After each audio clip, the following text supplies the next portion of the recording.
Everyone, and welcome to the brand new podcast called Check the Scoreboard. This is episode 1. I'm your host, Mark Lamp, and let's cue the music for the intro.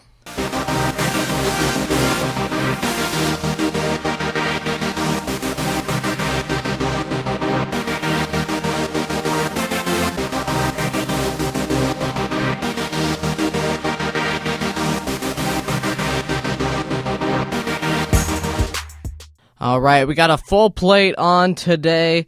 Lots of sports going on. We got the World Series. NFL is mid-season. I'm going to give my NBA season preview as the NBA season starts tonight, so should be interesting.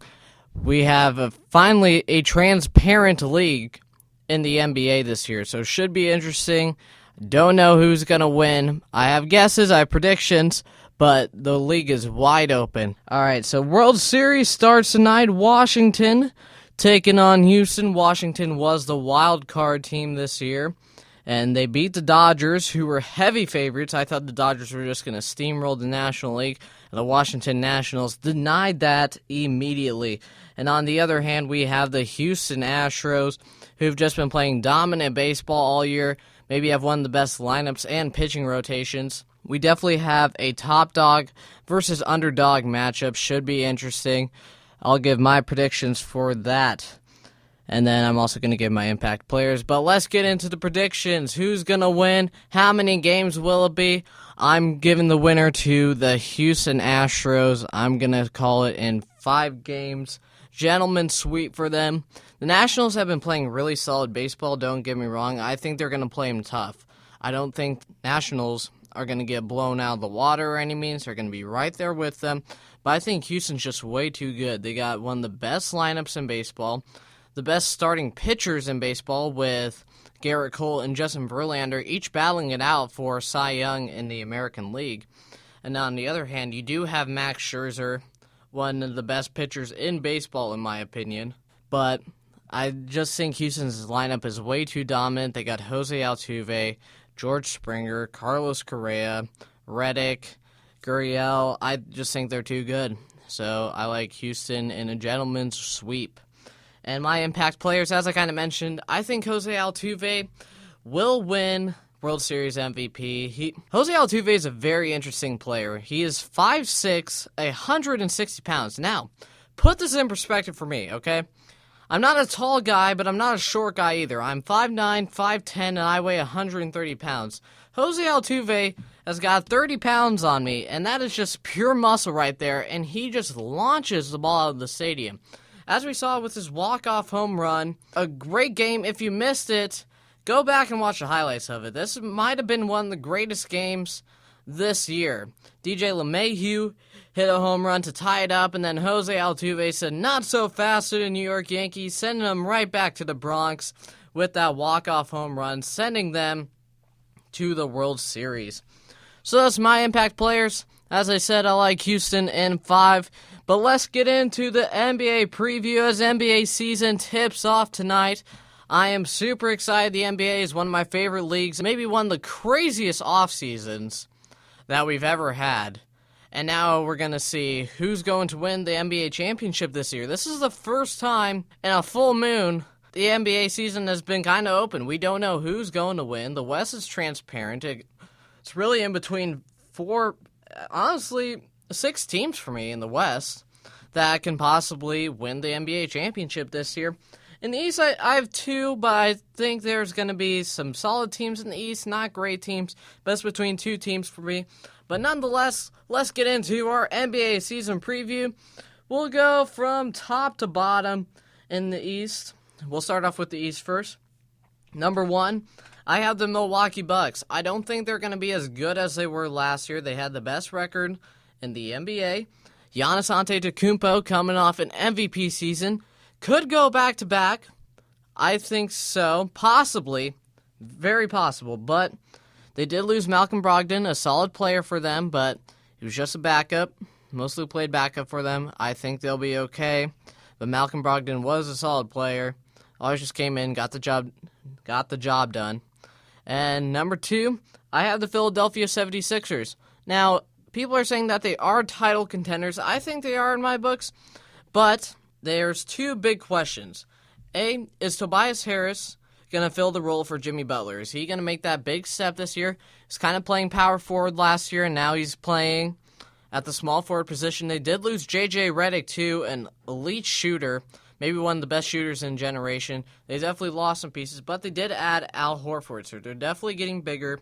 And they also added Josh Richardson from the Miami Heat, another solid shooting guard. So the starting lineup's probably going to end up being Ben Simmons, Josh Richardson, Tobias Harris, Al Horford, and Joel Embiid. Now, is Joel Embiid going to stay healthy this year? I don't know. I think Joel Embiid is one of the best centers, if not the best centers in the league. So it's definitely going to be interesting for the 76ers, just how that lineup is going to mesh together and whether or not they could stay healthy. That's the biggest questions for the 76ers as of now. Now, surprise team here at my number 3 spot, I have the Indiana Pacers. The Indiana Pacers always play solid basketball. I like Domantas Sabonis. I think he's a great player, great young talent for the Pacers. Just going to be interesting to see how they mesh with Miles Turner. So far, it's been so good. And Victor Oladipo, we have been hearing good news from him, as we didn't really know what was going on with him, whether he'd be healthy for the season or not. But it sounds like he should be healthy, should be coming in later. I think they're going to sneak into that 3rd seed. Number 4, we have the Celtics with newly added Kemba Walker. Now, I had the Celtics at the 4th spot below the Pacers for one reason. They lost their big man in Al Horford and replaced him with Enes Kanter. I don't think that's a good replacement for them at all. Mostly, I think Enes Kanter is a solid starter, but a great backup. That's how I see Enes Kanter. And I just don't think they're going to be that good with... They're going to be lacking in that post area. They also just locked up Jaylen Brown with a 4-year, I believe, $170 million extension. Don't quote me on that. It's somewhere in that range. And I don't know if Jaylen Brown is ready to make that big step or not. I haven't really seen that. I thought Jason Tatum was going to be that once-in-a-lifetime talent last year, going to make that big step. I thought he was a sleeper at the All-Star position, but never really made that. So it's going to be interesting to see with Jason Tatum whether he can make that step or not. And he did admit that he did pick up some bad habits while training with Kobe Bryant. So it's going to be interesting to see whether he can fix that or not. So I think Jason Tatum, an interesting player to watch out for. I always thought he was going to make that big step last year, but will he make that big step this year? Number 5, let's get into it.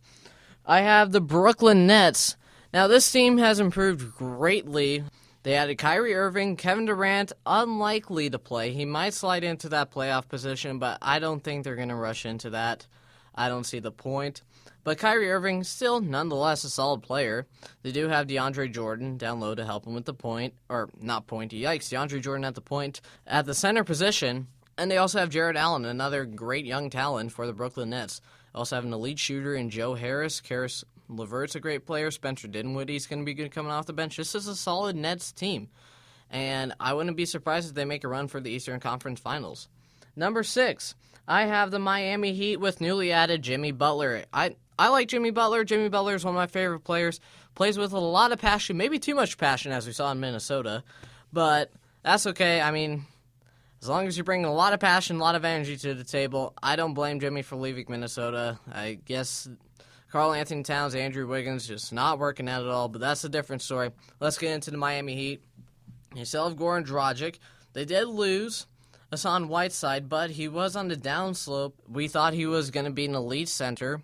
I did, at least anyways, back when he signed that big contract for them, but just did not work out for the Miami Heat. And I think Bam is going to be a great center for them. And also, very interesting rookie this year is Tyler Hero.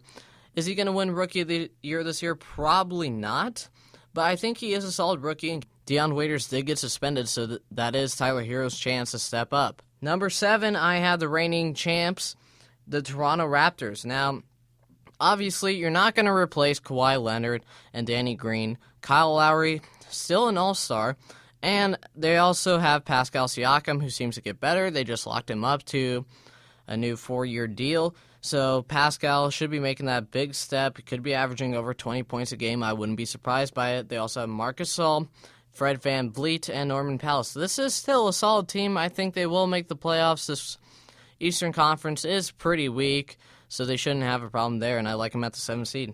Number 8 seed might come as a surprise, but I like the Orlando Magic. They were, I believe, the 7th seed last year, I have them bumped down to the 8 seed. I think there's a little bit better teams in the East this year. But the Orlando Magic still is a solid team. They played tough against the Toronto Raptors. DJ Augustine played really good. Aaron Gordon, still kind of waiting for him to make that big, all-star leap. But he is still a solid player nonetheless. I like him at the 8 seed. Now, the reason why I have the Pistons at the 9 seed and not at the 8 seed, now I know what you're saying, Mark, how come you don't have the Pistons at the 8 seed or much less in the playoffs? I think it all comes down to health. Blake Griffin has yet to have a healthy season. He is coming off an all-star campaign last year. Andre Drummond just seems to be that rock for them, but still they haven't gone anywhere with Andre Drummond. It's not like he's scoring a lot of points for them, and he's just grabbing a lot of rebounds. I think they need another shooter, and Derrick Rose also signing with the Pistons. Now, I do love Derrick Rose. Always has a special place in my heart, but it's just whether he can stay healthy or not.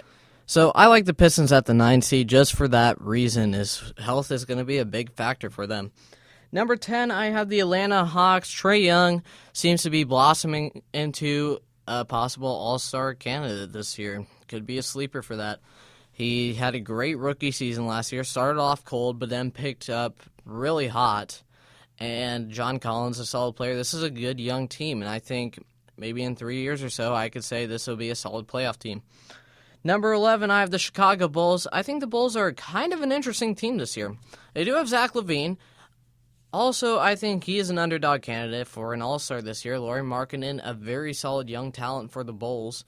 And I do like their new addition of Kobe White. He balled out this preseason and also in the Summer League, so it'll be interesting to see how he could do in the regular season. Number 12, I have the Washington Wizards. They just locked up Bradley Beal.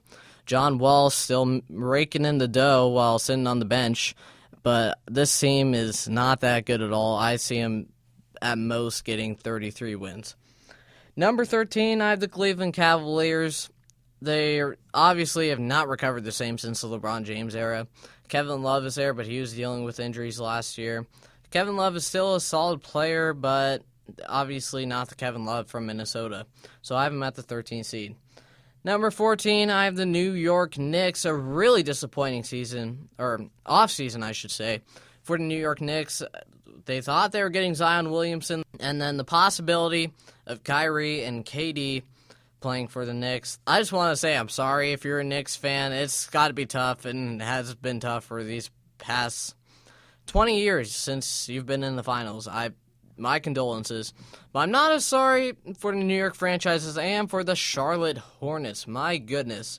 This team could make a campaign for one of the worst teams ever. Now, they did sign Terry Rozier to replace Kemba Walker, but let's keep it real. Terry Rozier is not Kemba Walker. He is a downgraded Kemba Walker. Not knocking Terry Rozier, not saying that he is a solid player, but he's no Kemba. And also, Charlotte has just wasted Kemba's prime away. Kemba has just been keeping this team afloat, while the rest of the team has just not been doing good at all. Like, the best player on the team might be Cody Zeller or Terry Rozier. Terry Rozier is probably the best player, but Cody Zeller at the second player. So if Cody Zeller is your best second player on that team, and you need some help, all right? This is not going to be a good Hornets team this year. So we'll swing it out to the Western Conference this year. Again, we'll start, we'll switch it up. We'll start from bottom to worse, and at number 15, I have the Phoenix Suns. This team just seems to not get talent around Devin Booker. This team was one of the worst teams last year, and I think they're going to be one of the worst teams this year. Again, going to be in the top 5 in the draft lottery. And they did sign DeAndre Ayton, who had a quiet, good rookie season for them. But still, this team is not good at all. They had a horrible draft this year, maybe one of the worst drafts for a team this year. Number 14, I have the Grizzlies. Jaren Jackson is a great young player, and same with John Morant. I think the future is bright for them. They do have Jonas Valanciunas, who is a solid center for them. I think the future is bright for the Grizzlies, but they're not going to be that good this year. Number 13, I have the Minnesota Timberwolves. It's going to be interesting to see how Andrew Wiggins does this year. We've been waiting for Andrew Wiggins to make that big jump, but he just seems to be digressing every season, which is not what you want to see if you're the Minnesota Timberwolves. He was basically described as Air Canada when he first got into the league, and now we might be even considering him to be a bust. Also, Karl Anthony Towns, a great center, in my opinion, a top 5 center in the league. It's going to be interesting to see what he can do with this team, but I think they're going to be... don't see Karl Anthony Towns leading this team past the 13th seed, and I don't have him better than number 12 seed, the New Orleans Pelicans. Now, devastating news for the Pelicans with Zion Williamson being out for 6 to 8 weeks. I did have him as a sleeper team for making the playoffs this year, but I think that's gone out the window since Zion's going to be out for 6 to 8 weeks. Like, this is a big blow for the Pelicans because every win in the West counts. Like, every game counts in the West. So with Zion being out, they're not going to be that good this year, and I see him recovering back to the 12th seed. Number 11, the Oklahoma City Thunder with Chris Paul. Now, let's not forget, Chris Paul, yes, he is aging, but he's still a solid point guard. He is a top 10 point guard in this league, whether you like it or not. Chris Paul is really solid, and they also have a good young talent around them. Now, I know what you're saying. They lost Paul George this year. They lost Russell Westbrook. I don't think they're making the playoffs at all. I don't even have him as a sleeper team this year. But I still think Chris Paul will have a solid season for them. Maybe a possible all-star campaign. I don't know. Number 10, I have the Sacramento Kings. Now, this team was a surprise team last year. They have great scoring. They just locked up Buddy Hield to an extension. After that mess, Vlade Divac just lowballing Buddy Hield, but they did come to an agreement, so that's good. I think Buddy is highly underrated in this league. But where their offense is good, their defense is lacking. They don't really have a big man down low to stop some of the elite centers in this league, or just good perimeter defense in my eyes. So I have the Kings at the 10th seed. And number 9, who could possibly be an 8th seed, I have the Dallas Mavericks. Now, the Dallas Mavericks are going to have a healthy Kristaps Porzingis, a healthy Luka Doncic, and this duo can be easily a top 10 duo in the NBA. It's going to be interesting to see how those two mesh and how their games mesh. I'm definitely going to be watching the Mavericks this year, and I like them at the 9th seed. Could be a possible 8th seed, but I don't see them beating the San Antonio Spurs. Now, if there's one thing that I've learned in the NBA, is don't bet against the Spurs. Greg Popovich, one of the best coaches of all time, if not the best coach. And DeMar DeRozan, a very solid player, and they always just seem to have great young talent, too, for some reason. Even though they're not high in the draft, they always just find diamonds in the rough constantly. Don't know how they do it, but definitely one of the top 3 scoutings in the NBA with the San Antonio Spurs. Number 7, I have the Golden State Warriors. Now, devastating news for the Warriors this morning. They did lose Klay Thompson. He's going to be out for, they lost him in the finals, but he will be out for the rest of the season, which is what I figured. Klay Thompson did injure his ACL, and those injuries always take some time. Now, Steph Curry could be an underdog MVP candidate this year. You could see MVP Steph return to his form. They also have D'Angelo Russell. They still have Draymond Green, but they also are struggling with injuries this year, and that's why I have them at the 7th seed. Number 6, I have the Portland Trailblazers. I think Damian Lillard is I think he's the second best point guard in the NBA behind Steph Curry. I truly think that. And C.J. McCollum, definitely an underrated shooting guard, always has been, but I think he's the 3rd best shooting guard in the NBA. This is a top 2 duo. I'm not saying they're as good as Michael and Scottie Pippen, but they are a great duo, and maybe one of the best duos after Steph and Klay. 5, I have the Utah Jazz. Now, the Utah Jazz did add Mike Conley this year. They also have Donovan Mitchell, who's just getting better each year, and they also have Rudy Gobert down low. Now, Quinn Snyder, an excellent head coach, he did lock him up to, I believe, a 5-year deal. Correct me if I'm wrong, but the Jazz are still a solid team. And number 4, I have my favorite team of all time, the Denver Nuggets. This team was the 2nd seed last year, and they easily could have gone to the Western Conference Finals. They did have a scare against the Spurs, and they almost won Game 7 against the Portland Trailblazers. So this team could have easily gone to the Western Conference Finals. And I think they are a contender for the West this year. They are adding Michael Porter Jr. this year. They did draft him last year, and they sat him out for the entire year, and he has looked great this preseason so far. So I don't think they're going to force him into the lineup, but I could see him having a starting position by the end of the year. Number 3, I have the Los Angeles Clippers with Kawhi Leonard and Paul George. Now, it's going to be interesting to see what Doc Rivers says with Kawhi Leonard and Paul George about how they rest him, because obviously Kawhi is still dealing with that quad injury. We thought it was just that one-season deal, but it seems to be an ongoing situation for them. It's going to be interesting to see how they deal with Kawhi and his past injuries. I think this team is my pick for the Western Conference Finals champion this year. I think this is a team that's going to be great in the postseason. Not as much as the regular season. They don't need to be that great, but they will be great in the postseason, as they are a really deep team. Number 2, I have the Los Angeles Lakers with LeBron James and Anthony Davis. Now, this team not as deep as the Clippers. The Lakers and Clippers do play tonight. I'm going to be watching that game and the Nuggets and Blazers game, so should be interesting between those two games. But back on track to the Los Angeles Lakers. Anthony Davis could win Defensive Player of the Year. LeBron James finally has some talent around him. Also, Alex Caruso. Do not sleep on the GOAT, Alex Caruso. All right, so I like the Lakers at the 2 seed. I think they're going to be a better regular season than the postseason. But I do like the Lakers and Clippers facing off in the Western Conference Finals. And number 1, I have the Houston Rockets with Russell Westbrook and James Harden.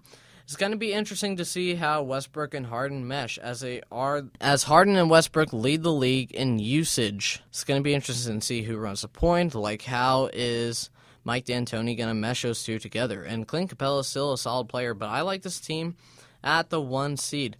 So those are my Western Conference and Eastern Conference predictions.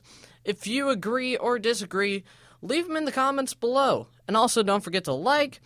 And I will be coming out with podcasts every Tuesday and Thursday, so if you do like these, please subscribe to the channel. It will help. And also trying to build that sub count up. If you do like these podcasts, please let me know. I have fun doing these. And yeah, that's a wrap for Check the Scoreboard, episode 1, and we'll catch you on Thursday.